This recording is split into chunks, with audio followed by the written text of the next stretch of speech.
It's great to see you all here on this beautiful spring morning on this for this very, very exciting symposium.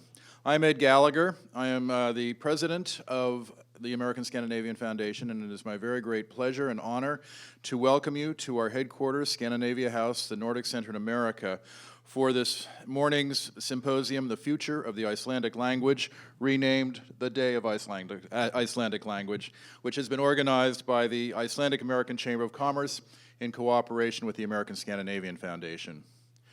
We are especially honored to have with us this morning His Excellency President Guðni Jóhannesson and First Lady Eliza Reid here at Scandinavia House to participate in the symposium.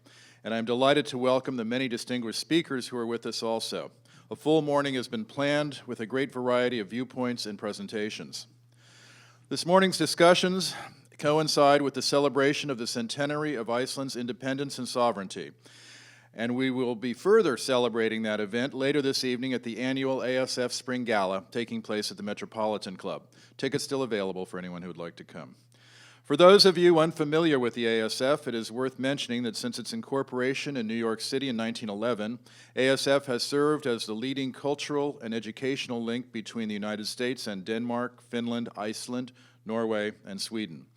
Established by Danish-American industrialist Niels Poulsen and a group of other forward-thinking leaders from business and education, ASF was the first international non-governmental society to have as its sole purpose the development of goodwill through educational, professional, and cultural exchange. Particularly noteworthy with regard to today's proceedings, ASF has over the past 107 years provided several $1 million to both American and Icelandic scholars, students, and artists for study and work both in Iceland and the U.S. Also of special interest, in the first 75 years of our existence, ASF made possible the translation and publication of numerous works of Icelandic literature. And over the past 25 years, we also have had an active translation prize which has made it possible which has recognized the efforts of many Icelandic translators. Also, in the past 20 years, since we opened Scandinavia House, we have presented scores of Icelandic films and literary events, as well as exhibitions, lectures, and concerts. I'd like to thank everyone at the Icelandic American Chamber of Commerce and the Icelandic Consulate for their hard work in putting together today's symposium, and most especially, I'd like to thank Línar Guðjónsson, who has been the moving force behind all of this.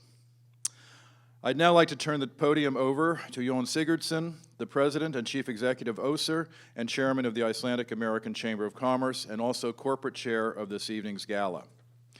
Jon has been the CEO of OSER since 1996 and has held a number of other corporate positions, as well as being commercial counselor for the Icelandic Trade Council back in the 1980s. He currently is the chair of, he sits on the board of Vitrolife AB and the Icelandic American Chamber of Commerce. He's had his American experience when he received a BA at the United States International University in San Diego, and before that he received a bachelor degree in industrial engineering from the Odense Technical College in Denmark. Please welcome Jon Sigurdsson.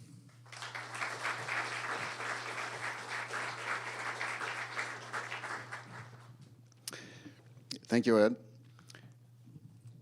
It's very nice to see all this crowd here, and President Guðni, First Lady Eliza, distinguished guests. Very a heartfelt welcome. In 2018, Iceland celebrated 100 years of self-governing as a self-governing country. In 1918, Iceland and Denmark signed a union treaty marking the start of home rule for Iceland.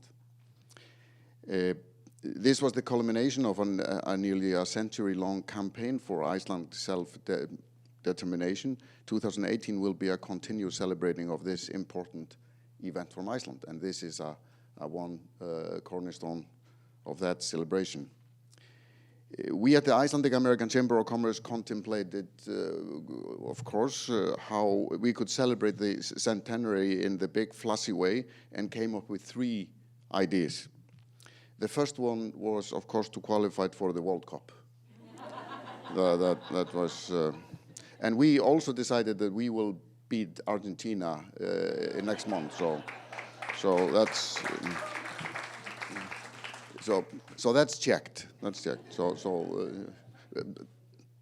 others will have to take care of the other games. We are only taking care of one. And we would start a fund to support Icelandic startups that come to New York to join the Cultural and Creative Industry Accelerator and Nordic Innovation House in New York. So we have checked that as well. Very proud of that.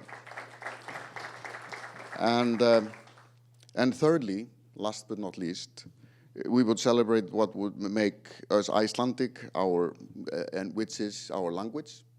That's definitely. And here we are today. So that's checked as well. We are extremely honored to have the President of Iceland, Guðni Th Jóhannesson, and the First Lady of Iceland, Eliza Reid, here with us today, and on their actually first official visit, isn't it, to New York City, yes. The President studied history and political science at Warwick University in England and finished there his bachelor. He studied German at Bonn University and Russian at the University of Iceland and graduated with a master's degree in history from there. He studied at Oxford University in England and graduated with master's degree in history and completed his PhD in history from Queen Mary University of London 2003. Before taking office as a president, Guðni was professor of history at the University of Iceland and taught at the University of London. Guðni has written numerous books on various issues, as well as numerous academic papers and newspaper articles. In short, Guðni is the best president we could have and ever wish for, and probably the best in the world. They say it in it's said that the Carlsberg said it's probably the best beer in the world. So it's but I might be a little partial here. I don't know. It's both a privilege and great honor to introduce the President of Iceland. Please.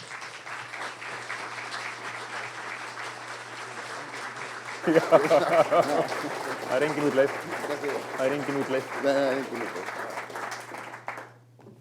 Thank you, Jon. I heard that when I was waiting inside. And good morning, everyone. Góðan daginn. I would also like to thank everyone involved in preparing this meeting, this symposium on the future of the Icelandic language. But we have no time to waste. So I'm going to start with my speech, and then we will have a wonderful, rich, fruitful discussion on the Icelandic language and how we are going to make sure that it thrives and prospers in the 21st century. And I look forward to the dinner tonight. So, dear guests, kæru vinir, according to written sources, the saga of the Greenlanders and the saga of Erik the Red, it was over 1,000 years ago that Norse or Icelandic words were first spoken on this great continent we now know as North America. Archaeological remains have since confirmed these testimonies. What we do not know, however, is what the voyagers from Iceland and Greenland actually said on this historic occasion. It is tempting to guess that when they had land in sight, somebody on the vessel, the Knurr, exclaimed, "Ek sé land." I see land. But we cannot prove it. The Norse entourage then built camp. They hunted, they encountered and had skirmishes with the indigenous peoples. But then they left for good. There was no permanent Norse settlement. In the first half of the 20th century, the Icelandic scholar and writer Sigurður Nordal speculated what might have happened if they had persevered. It was not totally unthinkable, Nordal wrote, that the Norse adventurers could ultimately have had the upper hand in conflicts with local tribes. They would then begin to farm the land and gradually more people would arrive from Greenland and Iceland and Norway. The foothold would last. Leifur Eiríksson, Guðríður Þorbjarnardóttir, Þorfinnur Karlsefni, Þórdís Eiríksdóttir, and others who ventured into the uncharted waters to the west of Greenland would not return. Guðríður did give birth to Snorri Þorfinnsson in the New World, the sagas say. But then we would later have had Þórdís Snorradóttir and Þorfinnur Snorrason, and so on and so forth. The settlement of Vinland, the good land of the wine, would succeed. And as Sigurður Nordal concluded in his thought experiment, the Norse language would also survive on this vast continent. At the start of this millennium, the popular thinker Jared Diamond wondered in the same vein as Nordal did. What if the Norse had stayed here? In that case, Diamond wrote in his bestseller, Collapse, Vinland might have undergone a population explosion. The Norse might have spread over North America. And I, as a 20th century American, might now be writing this book in an old Norse-based language, like modern Icelandic or Faroese, rather than in English. Þetta gerðist ekki. This did not happen. History took another turn. English became the predominant tongue on this vast continent. Furthermore, it is now the only language in the world that is truly global. But let us not forget that it has its Norse flavor. Before and around the time of the voyages to North America, Vikings were busy raiding the British Isles, leaving their indelible mark on Old English. I might now be writing this book, Diamond wrote. Ég mætti nú rita þessa bók, we can say in modern Icelandic. And Guðríður Þorbjarnardóttir and Leifur Eiríksson could have used the very same words. So little has my mother tongue changed over the centuries. English, this fluid and flexible language, has also adopted Icelandic words and expressions. In English, a geyser erupts and people can go berserk. Ganga berserksgang. Now, I understand that this is of no concern to protagonists of the English language or native English speakers in general. Conversely, in Iceland, we are increasingly concerned with the incessant and increasing influence of English on the Icelandic language. Just like it is impossible to determine which Norse word was first uttered in this part of the world, we will never know which Icelander it was who first used English slang instead of perfectly good and proper Icelandic words. Nor do we know for sure when that might have happened. A smart guess, however, would be that such events occurred with ever greater intensity after the occupation of Iceland by the British forces in 1940, and then the arrival of US forces in the following year. At that time, Icelandic intellectuals quickly complained about English words corrupting the ancient and pure Icelandic language. The struggle had begun, and then other invasions ensued. Rock and roll on television, including radio and TV stations at the US military base at Keflavik. And at stake was not only the purity of the Icelandic language, it was felt, but the whole of Icelandic culture. Examples of worries and indignation abound. In 1981, the board of Icelandic State Television, the only service which reached the whole country, gave in to popular pressure and agreed by the narrowest of margins to approve the broadcast of Dallas, the popular soap opera. The public was pleased, Don't tell anyone, I was pleased. But if readers' letters in Icelandic newspapers are to be believed, some people foresaw the end of Icelandic culture, the end of Icelandic nationhood. Now, what would they think now? In today's world, we have countless TV stations instead of the single linear state broadcaster. We have the internet and we have mobile phones. We give a like on Facebook, and when we conduct searches, we do not necessarily use the verb leita, but rather the newfangled googla. I won't have to translate that for you English speakers in the audience. And we have computer games. The latest craze, as my wife Eliza and I know perfectly well, parents of 4 young children. My oldest daughter Rut does not play Fortnite, I think, but the other 4 do. Or the youngest ones observe it, the older ones play it. Fortnite, popular pastime of youngsters in Iceland today. And when they enter that virtual world, they talk about að joina, to join, but not the proper Icelandic expression, taka þátt. They decide to batla, i.e. to join battle, but not berjast, as you would say in Icelandic. They search for a grenade, not a handspringer, and they enter the safe zone, not örugt svæði, or even the old word vébönd, used, for instance, to denote the weaponless land around the old legal assemblies, the thing. No, they use these mixture of English and Icelandic, or just pure English. And the intrusiveness of English does not only occur through individual words or expressions. The whole structure of the language is giving in.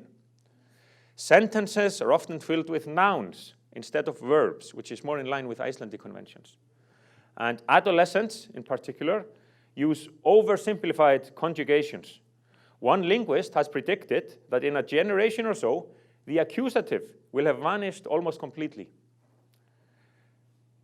Conversely, dativitis, the incorrect use of the dative case, has become an epidemic. And we use sort of an epidemic-sounding name, dativitis, þágufallssýki. Also, the subjunctive has come under threat.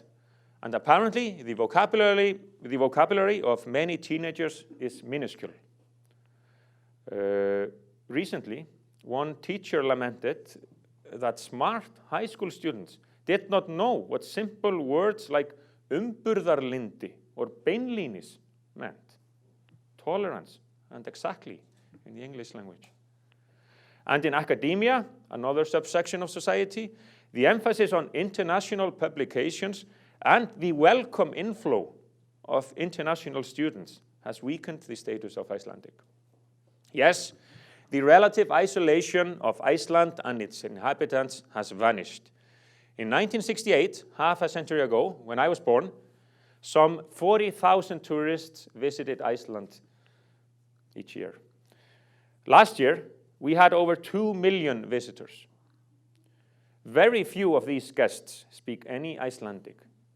Thus, there is no flugleiðir anymore, but Icelandair. No Flugfélag Íslands, but Air Iceland Connect.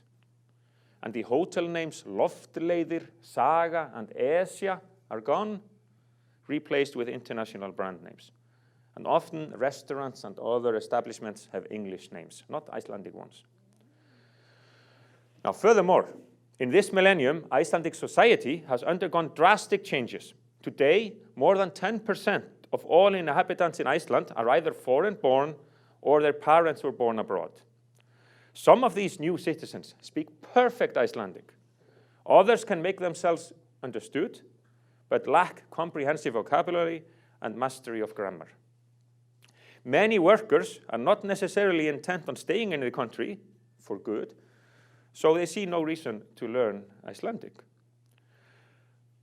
For instance, a fair number of foreign veterinarians now work in Iceland and communicate in English or other languages.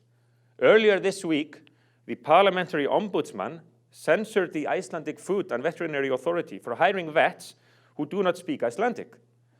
But they got the reply that it was impossible to find enough qualified Icelanders or persons with a rudimentary grasp of Icelandic to fill the necessary positions.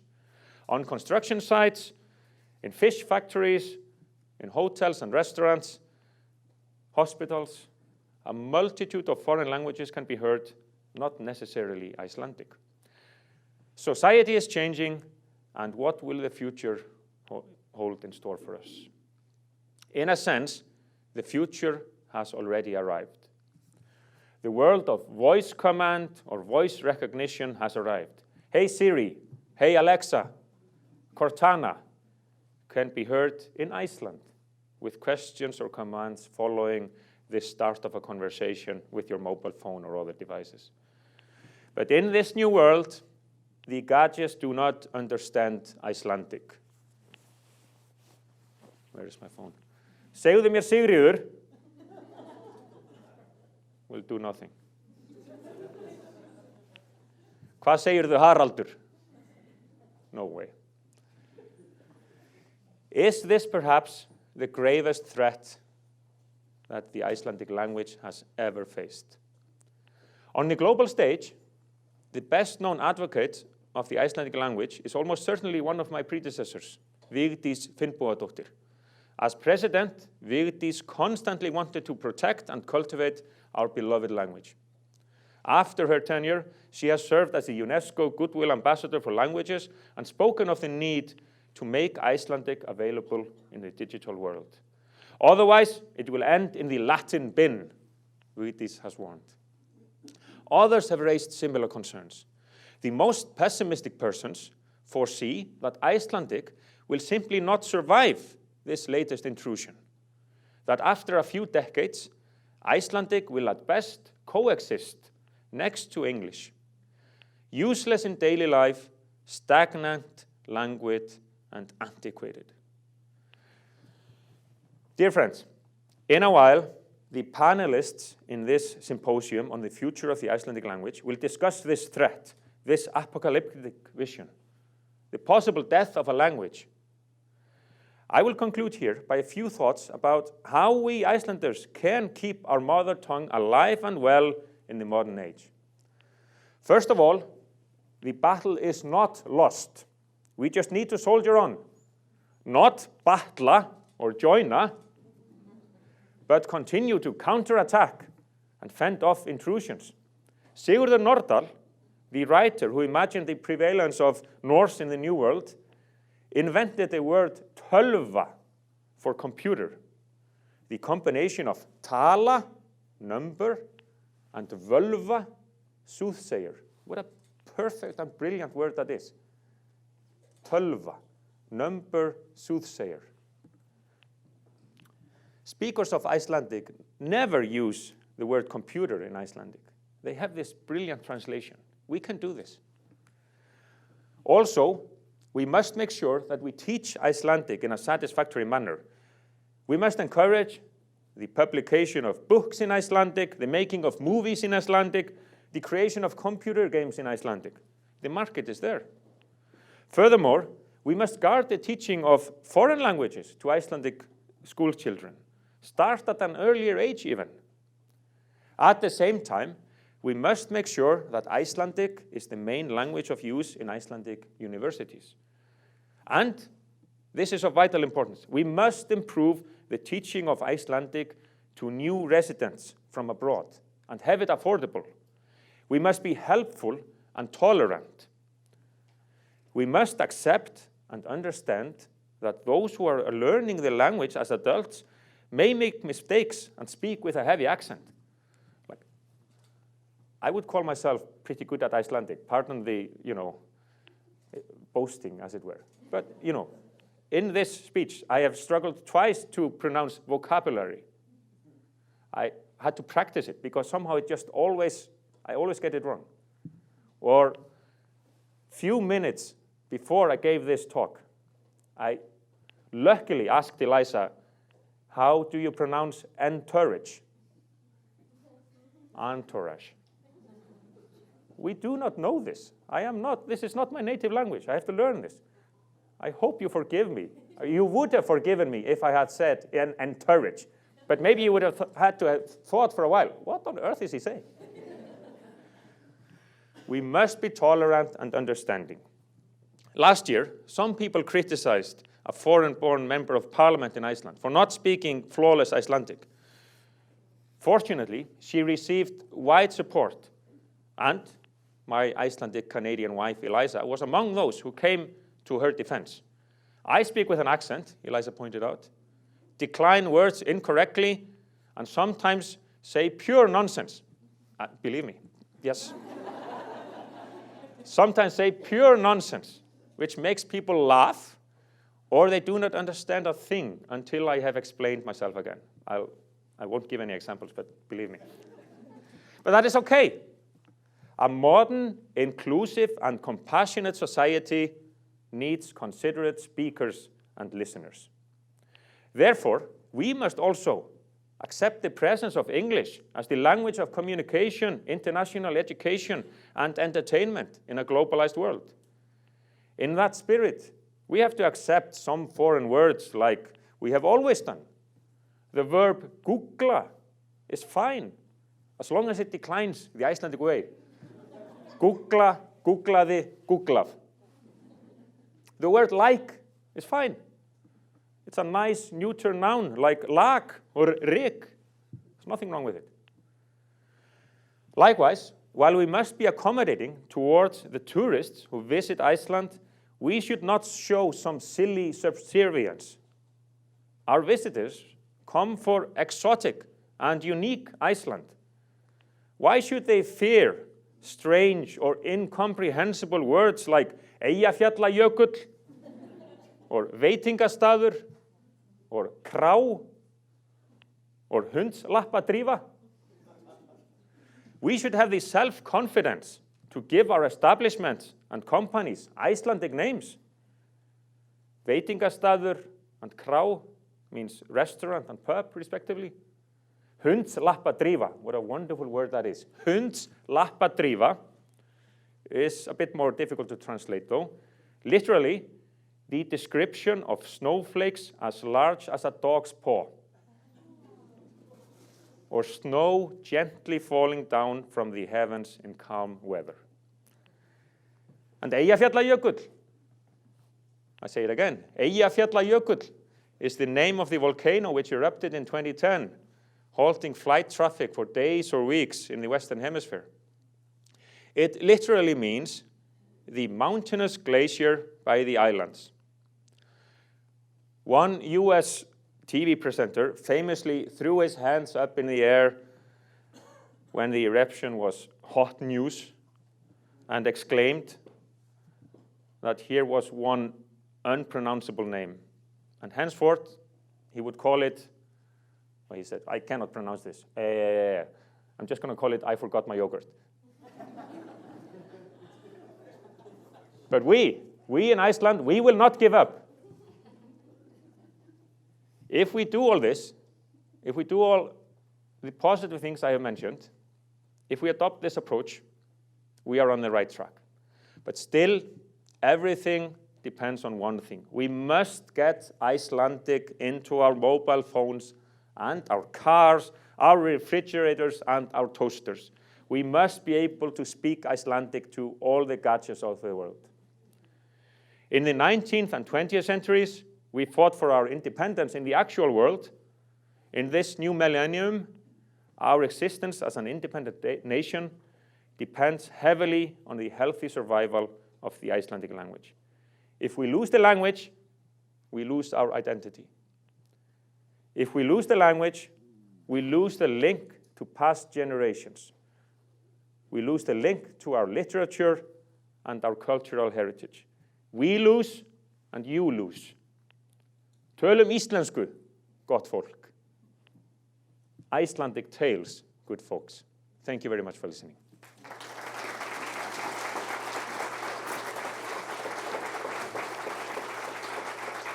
Okay.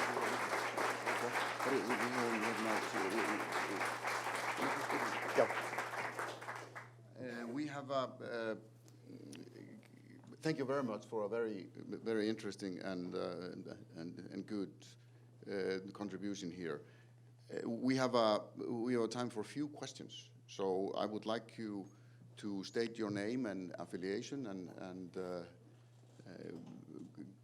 so go ahead. Does anyone have a question? Back there.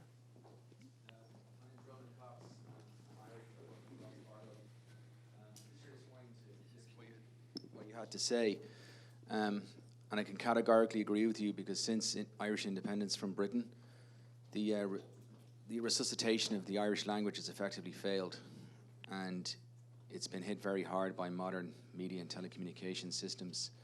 However, I'm wondering, have you talked to Israel? Because Israel, since independence in 1948, has been extremely successful at reintegrating Hebrew as a common daily spoken language. And have you discussed with your Israeli counterparts how they've succeeded in resuscitating their language where Ireland has effectively failed? I am not the expert on this, but I'm sure that those who have been in this business, as it were, will almost certainly have learned of the Israeli experience. But as an amateur, I know that we in Iceland keep one eye on what happened in the British Isles. You mentioned Ireland. Other Gaelic languages did not survive. And whilst the Republic of Ireland is an independent state now, there is a resentment there, I should think, or I guess, that the language is no longer the healthy means of communication it should be. So there is a warning there. I also think that we should, I hope you have not gotten the feeling that all is lost, because that was not the message I wanted to convey. It's in our hands, it is in our minds, and we can use the example of Ireland as a warning, maybe, but we can also see that in Ireland, even though people lost the language, they have a healthy, vibrant society if they so wish. But the Israeli example is not something I can actually contribute anything on, because I just don't know enough about it. But the examples in the outside world, they are there for us to see. Yes. And Thank you very much for your speech. My name is Tor Tors. I'm an Icelandic descendant and New Yorker.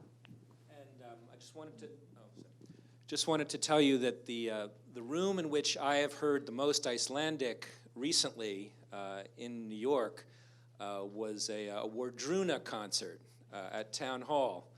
And I don't know, I think that band and Einar Selvik deserves a lot of credit for bringing Old Norse or Icelandic to the world. And I guess the related question is, they kind of make it cool to listen to Icelandic. So, yeah, with all respect to the academics, the future of the Icelandic language is not in their hands. It is rather in the hands of rock stars. It is rather in the hands of makers of computer games or movie directors.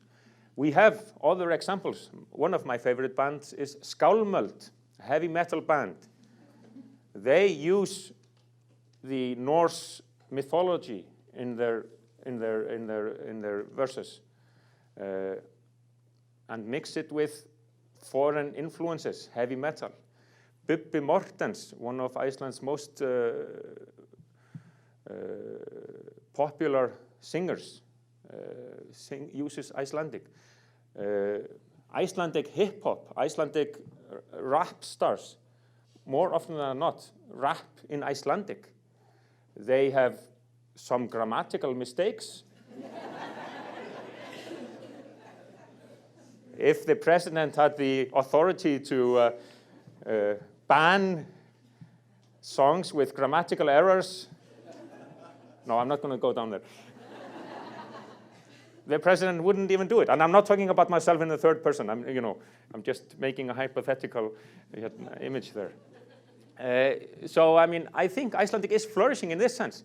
The band you mentioned, Skálmöld, Bubbi Mortens, Stuðmenn, so on and so forth. Icelandic reaches Icelanders in this subculture, as it were. But of course, we have others who also want to reach out to the outside world. We have Björk, for instance, but Björk can also sing in Icelandic. And we can do two things. We can speak Icelandic, we can speak English. And the better we know English, I think the better we understand and know Icelandic.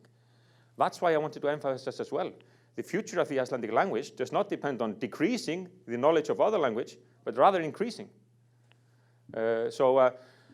Again, it's a good point you made, Thor, that the Icelandic level of Icelandic spoken here in New York was at a maximum when a heavy metal band came into town. Hello, my name is Reka Jeppsson, and I'm head of communication at Wallenius Wilhelmsen, so Swedish-Norwegian company, and of course interested in languages as a way of communicating. I noticed you used a Swedish word in your English speech, by the way, ombudsman. Yes. Okay, so I've noticed in the recent years that so when we work together, the Swedes and Norwegians in our company, we speak like in a more adapted into a Scandinavian way of putting our words and the wording in sentences. I don't know if anyone recognizes that here. And I also noticed that a lot of young people that go to Norway to work, for example, in the mountains in different capacities, they sort of speak a Scandinavian way. They adapt their language, the Swedish, into Norwegian. Do you have any thoughts about the Scandinavian language? Yes. When I visit the other Nordic countries, I make a conscious effort to speak in broken Scandinavian, as it were. And I fortunately managed to make myself understood. However, we need to face the fact that times are changing. When I speak Scandinavian, I, more often than not, am restricted to saying what I can say, not what I want to say. I am limited. And then I am not at an equal footing with my colleagues from Norway, Sweden, Denmark. The knowledge of Denmark in Icelandic has decreased dramatically. It all started when we started translating Donald Duck, Anders And. I'm one of the last, to read Anders And, Donald Duck in Danish. But then, somebody got the great idea to start translating Donald Duck, and ever since, no Icelandic kid has ever been able to speak Danish. I am perfectly happy with us speaking English in the Nordic Forum. I think it is fair. I think it is fair towards us, towards the Finns, towards the Greenlanders, the Faroese. And in any case, I know, I've been, I'm an academic, I've been to so many Nordic conferences, and nobody understands the Danes.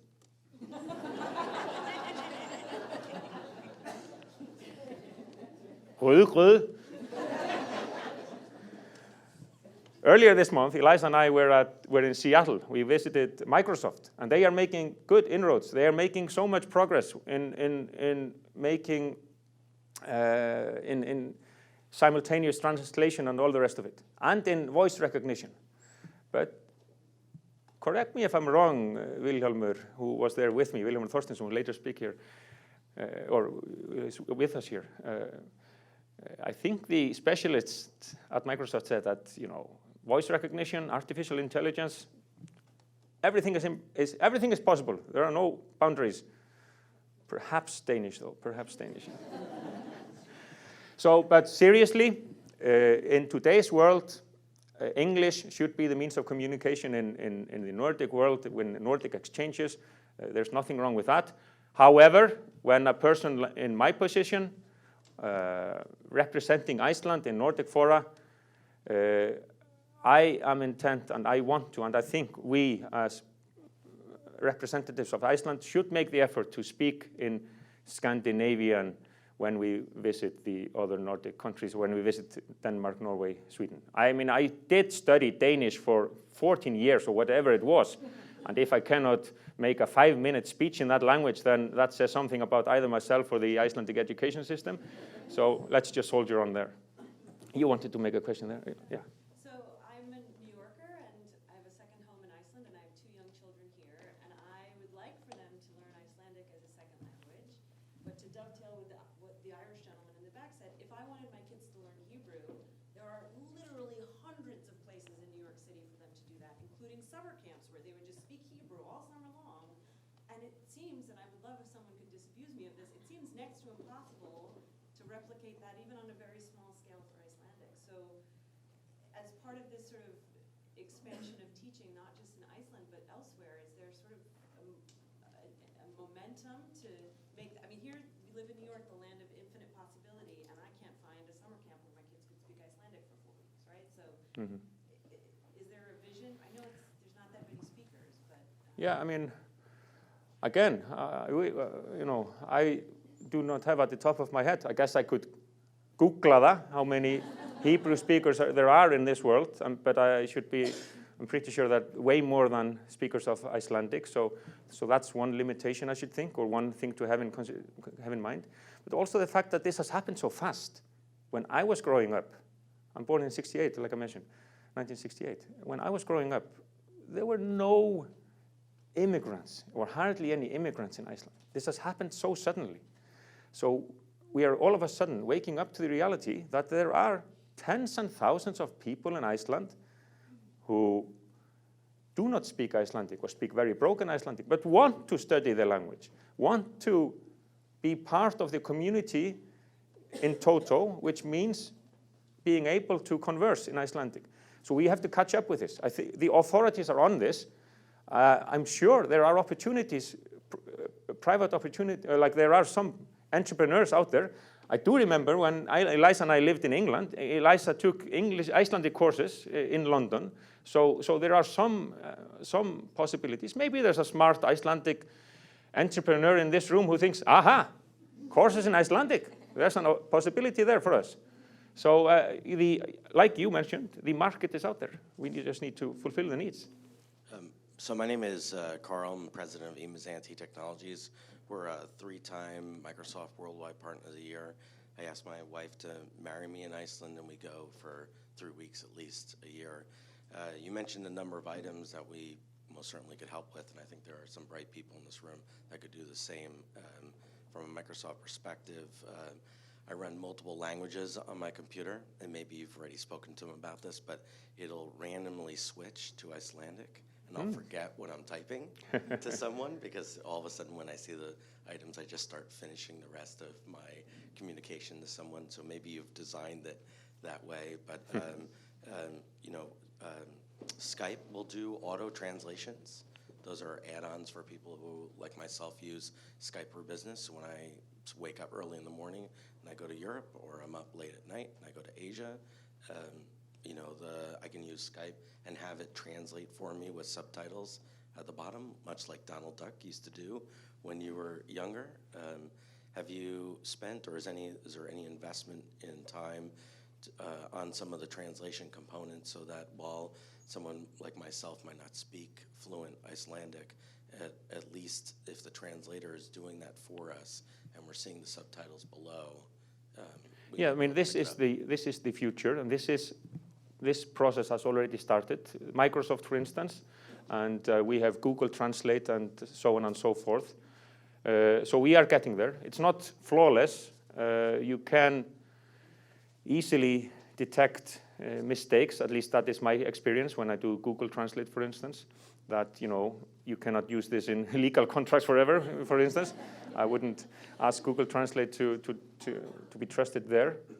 But this is the future, and we're working on that.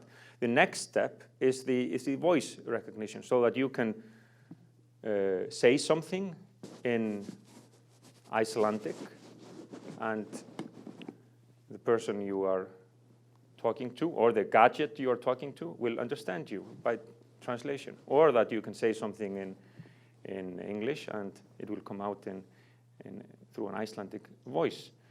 I wouldn't call it our problem, but at issue is the fact that we are so few. This costs a lot. The cost is decreasing through advancement in technology, but there are only about 350 or 400,000 people in the world, correct me if I'm wrong, who actually speak Icelandic. It's a miniature market, and that is our problem.